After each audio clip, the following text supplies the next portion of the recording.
Li Parêzgeha Dêrsimê ya Bakurê Kurdistanê platforma jinan a Dêrsimê bi helkefta pîrozbahiya heştê Adarê Roja Jinên Ketkar ên Cîhanê ji kolana hunerê ya navendê heta qada Seyid Riza Meşiyan û bi awayekî girseyî çalakî kirin.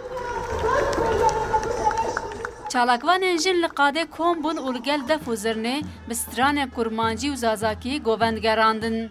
Piştre li ser navê platformê daxuyaniyek hat dayîn. Zimana xwe, çanda xwe, xwe avake dike, bingaxo yeketiya bê xwe de deketene, nirxan diroke ziman û çanda xwe û bî diroke xwe serferezin. Jinan li qadê daxwazê xwe anîn ziman û gotin divê şer bên rawestandin û kuştina jinan jî bi dawî bibe.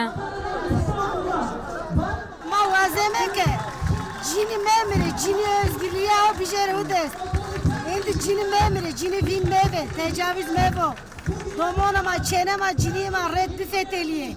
Jik camerde ravan ki desto ko sermara wedare, endi beso, çenonoma, domononoma, cînionoma kırmekere.